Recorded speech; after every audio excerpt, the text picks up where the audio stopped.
आणि अहंकारी माणूस जर असेल ना महाराज, तो कितीही ज्ञानी असू द्या, त्या ज्ञानाची माती झाल्याशिवाय राहत नाही. कारण घरात जर अहंकार येऊ द्या, तो नात्यात जरी आला तर नात्याचं स्मशान झाल्याशिवाय राहत. आज घटस्फोटाची प्रकरणं तुम्ही बारकाईनं पहा, कशामुळं होतात? फक्त घरामध्ये अहंकार आला, घरातला मी काढून टाका. मुलान आणि बाप गावामध्ये दोघांनाही गाव शेठ म्हणतं, पण घरात जेवायला बसले तर पोरगा एका घरात बसतं आणि दुसऱ्या खोलीत बाप बसतो. ही वास्तवता आहे. कशामुळं? एक दिवानं बापानं बाप पदाचा त्याग करून पोराला जवळ घेऊन सांगितलं, बाबा एकत्र जेवायला बसू. आणि पोरानं स्वतःतला अहंकार बाजूला ठेवला आणि ज्या बापानं रक्ताचं पाणी करून खऱ्या अर्थानं आपल्याला वाढवलं, त्या बापाचा मान ठेवून जर शेजारी जेवायला बसला तर स्वर्ग शोधायची गरज नाही. घर स्वर्ग झाल्याशिवाय राहत नाही. नवरा खऱ्या अर्थानं आयुष्यात पावलं पुढे टाकत असेल आणि बायकोनं पाठीवर हात ठेवून सांगितलं तुम्ही लढा, नवऱ्याला 10 हत्तीचं बळ आल्याशिवाय राहत नाही. पण मी का पुढं? म्हणून दोघांच्या भांडणामध्ये खऱ्या अर्थानं मी पुढं का जायचं या प्रश्नामुळं खऱ्या अर्थानं नात्यांची माती होताना आपण पाहतोय. मी सांगायची गरज नाही. त्या इंस्टाग्रामला तर एक कविता फार सुंदर फिरते महाराज, नात्यांमधलं द्वंद्व. आणि माझ्या बहिणींनो, भावाच्या नात्यानं तुम्हाला विनंती करून जातो, आज पूर्वार्धामध्ये ज्या खऱ्या अर्थानं पालकतत्वाच्या कसोटीपासून आपण इथपर्यंतचा प्रवास केला ना, या सगळ्या प्रवासामध्ये संत शिरोमणी सावता महाराजांच्या प्रवासामध्ये प्रत्येक पावलावर ज्या उभ्या राहिल्या त्या जनाई होत्या. जसं कालच्या प्रवासामध्ये परशुबांच्या पाठीवर हात ठेवणाऱ्या नांगीताई होत्या. लक्षात घ्या महाराज. आणि जिथं खऱ्या अर्थानं पती पत्नीचा प्रवास शुद्ध असतो, त्याच घरातली लेकरं सावता म्हणून घडतात, महात्मा फुले म्हणून खऱ्या अर्थानं महात्मा पदापर्यंत जातात, तेच मालेराव म्हणून घडतात आणि तेच डॉक्टर बाबासाहेब आंबेडकर छत्रपती शिवाजी महाराज म्हणून घडतात. हे सगळ्यात मोठं वास्तव आहे. पण खऱ्या अर्थानं त्यासाठी घरातलं वातावरण तेवढं समृद्ध असावं लागतं, हे सुद्धा तितकंच महत्त्वाचं आहे.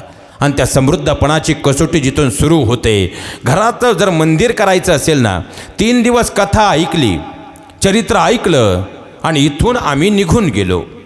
आणि दर घरी गेल्यानंतर जर खऱ्या अर्थानं, आता मला वाटतं काकडा आपल्याकडं संध्याकाळी जागर होतो का, आणि जागरला जर खऱ्या अर्थानं थांबून राहिले आणि जर लेट झाले, दरवाजा वाजवला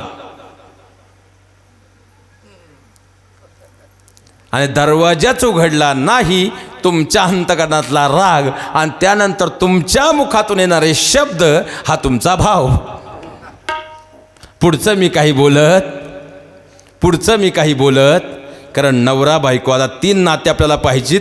आणि आपण कारण तुमचं जेवण वेळेतच होणार, महाप्रसादाची काळजी करायची, पूर्व पश्चिम पंक्ती होणार आहेत, त्यामुळं आमटी थंड होणार.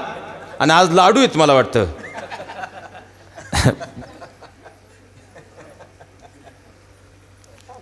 त्याच्यामुळं काळजी करायची. महाप्रसाद घेतल्याशिवाय कोणी जायचं? फक्त खऱ्या अर्थानं शांतपणे एक गोष्ट लक्षात घ्या, हे सगळं होईल. जिभेवरती जर पदार्थाची चव आली तर जिभेला आनंद होतो. मग विचार करा, नात्यामध्ये जर ती खऱ्या अर्थानं नम्रतेची चव आली आणि नात्यामध्ये सुसंवादाची चव आली तर नातंही सुंदर झाल्याशिवाय राहणार नाही का? सगळ्यात मोठं वास्तव आहे. आता खऱ्या अर्थाने नात्याची उकल जर करायची म्हटलं तर पहिलं नातं म्हणजे घर जर समृद्ध करायचं असेल, घराचं मंदिर करायचं असेल, पहिलं नातं नवरा बायकोचं असतं. घरामधली मुलं जर तुम्हाला घडावी वाटत असेल तर नवरा बायकोनं खऱ्या अर्थानं आपण जसे घडणार आहोत तशीच मुलं घडणार आहेत, हे वास्तव स्वीकारायला हवं. त्या इंस्टाग्रामला एक कविता सध्या फिरतीये आणि ती कविता बऱ्याच खऱ्या अर्थानं स्टेटसला आम्ही पाहतोय. देह माझा हळद तुझ्या नावाची, कपाळ माझे कुंकू तुझ्या नावाचं, नाक माझे नथ ती मात्र तुझ्या नावाची, गळा माझा पण मंगळसूत्र ते मात्र तुझ्या नावाचं, हात माझे पण मेहंदी ती मात्र तुझ्या नावाची, मनगट माझे पण चुडा तो मात्र तुझ्या नावाचा. अरे वटपौर्णिमेचे व्रत माझे, वडाला फेऱ्या माझ्या, पण आयुष्याचं वरदान मात्र तुला. अरे ज्येष्ठांच्या पाया मी पडते, पण अखंड सौभाग्यवती भव, आशीर्वाद मात्र तुला. अरे खऱ्या अर्थ रक्त माझे, उदर माझे, पण मुलं ती मात्र तुझ्या नावाची. अरे खऱ्या अर्थानं घराची काळजी मी करते, पण दारावर नेमप्लेट ती मात्र तुझ्या नावाची. तुझ्या घराचं माप ओलडून मी तुझ्या घरात आले, त्या क्षणापासून माझं सर्वस्व मी तुला अर्पण केलं. तुझ्याकडं काय आहे रे असं माझ्या नावाचं? माझ्या बहिणीनं लक्षात ठेवा. एवढं ऐकल्यानंतर नवरा फक्त तुमच्याकडे पाहून हसतो, कोपऱ्यातली चप्पल घालतो आणि सरळ घराच्या बाहेर निघून जातो, काहीच न बोलता. कारण माझ्या बहिणींनो, नवरा तो नवराच असतो. खऱ्या अर्थानं पाहिला गेलं तर देह तुमचा, हळद त्याच्या नावाची, अगदी खरं आहे. पण तीच तुमच्या नावाची हळद त्याच्या अंगाला लागल्यानंतर उभं आयुष्य तो देह मात्र तुमच्यासाठी झिजवत राहतो, कुठलंही कारण न देता. कारण माझ्या बहिणींनो, नवरा तो नवराच असतो. कपाळ तुमचे, कुंकू त्याच्या नावाचं, अगदी खरं आहे.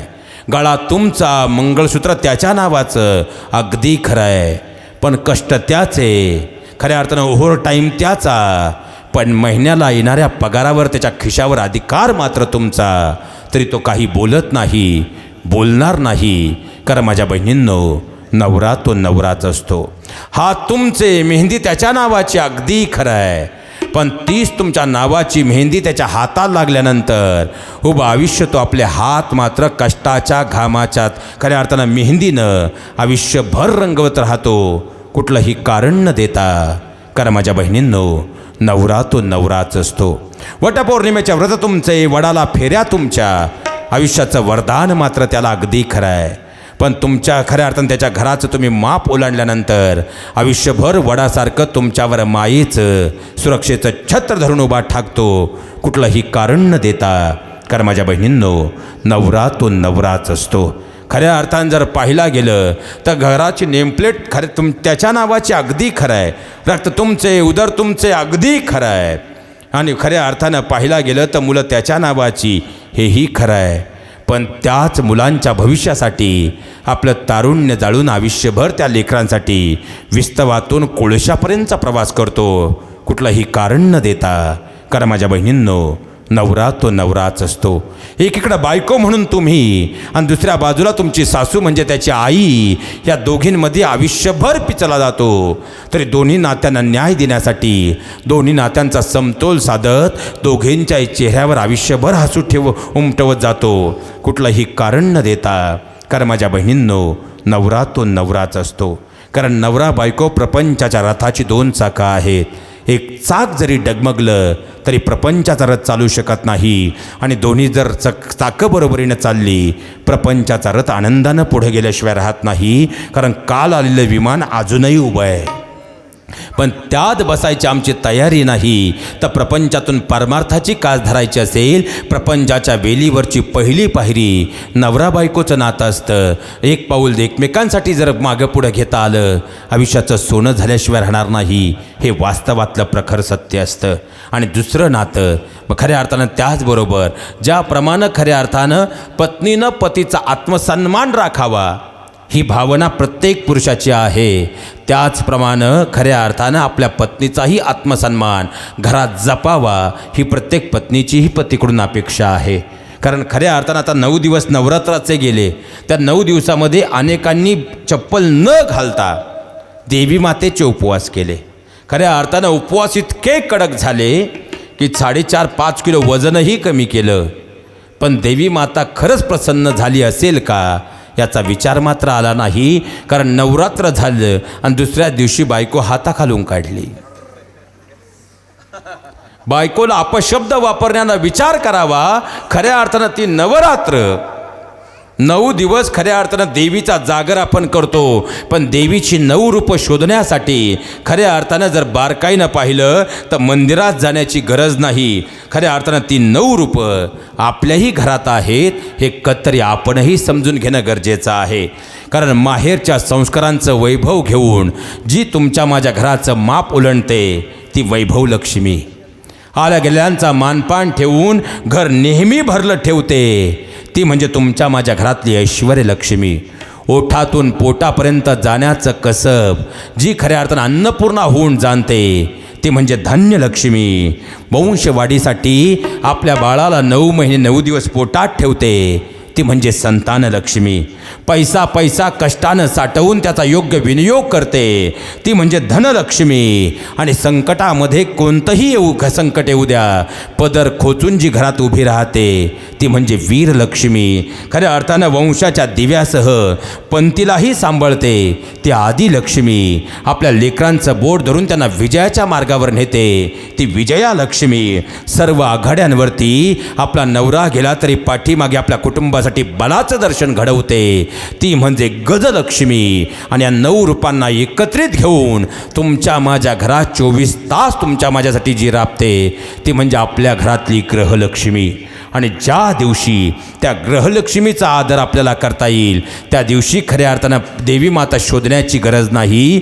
ती अहोरात्र नवरात्र नाही, अहोरात्र आपल्या घरात वास केल्याशिवाय राहणार नाही. ही सगळ्यांनी खऱ्या अर्थानं संत शिरोमणी सावता महाराजांचं चरित्र जेव्हा जेव्हा आपण पाहतो तेव्हा खऱ्या अर्थानं जनाईंचा उल्लेख आपल्याला करावाच लागतो. कारण खऱ्या अर्थानं आपल्या पतीनं दिलेला मार्ग, इथं पंढरपूरच्या वारीला जायचं म्हटलं तरी परवानगी घ्यावी लागते. आणि पंढरीच्या वारीला जायचं म्हटलं तर आधी सांगितलं जातं 10 दिवसाचं दळण पहिलं आणून सगळा सप्त्याला गेल्यानंतर. खऱ्या अर्थानं आता तुम्हाला बोलून आमचंही काय, आता खऱ्या अर्थानं जर पाहिलं तर नश्वर देहाला एकच साध्य करायचे तो म्हणजे ईश्वर. काय काय तो तुम्हालाही करायचं ना आम्हालाही करायचं. मी कालच सांगितलं महाराज, आता आमची अवस्था अशी आहे, महाराज व्यासपीठावर बसले का कीर्तन सांगताना परमार्थिक होतात, पण पाकिटात फक्त 500 कमी भरा. गाडी 2 किलोमीटर गेली का 500 रुपयासाठी प्रापंचिक होऊन परत फोन करतात. ही परमार्थाच्या अध्यात्माची वास्तवातली जळजळीत अवस्था आहे. आणि या अवस्थेमधून जर बाहेर पडायचं असेल तर खऱ्या अर्थानं फार परमात्म्याला भेटण्यासाठी काहीच करावं लागत नाही. संत शिरोमणी सावता महाराजांनी आम्हाला सोपा मार्ग सांगितला. हातामध्ये जे कर्म आहे ते कर्म देवपूजा म्हणून करा. आणि ते कर्म करत असताना खऱ्या अर्थानं त्या परमात्म्याचं नाम मुखामध्ये ठेवा. देवाला शोधत कुठेही जाण्याची गरज नाही. जगाचा मालक स्वतःहून खऱ्या अर्थानं आपल्यापर्यंत आल्याशिवाय राहत नाही. आणि खऱ्या अर्थानं तो आल्यानंतर फक्त येतच नाही तर सावता महाराजांच्या अंतकरणामध्ये पराविष्ट होतो. म्हणून तर संत परंपरेमध्ये ज्यांना शिरोमणी हे स्थान मिळालेलं आहे ते संत शिरोमणी सावता महाराजांचा खऱ्या अर्थानं उत्तरार्ध आपण उद्याच्या भागात पाहणार आहोत. कारण खऱ्या अर्थानं वेळेची मर्यादा आणि वेळेचं नियोजन आपल्याला खऱ्या अर्थानं करत पुढं जायचं आहे. तर संत सावता महाराजांच्या चरणावरती आपण सगळे नतमस्तक होऊयात.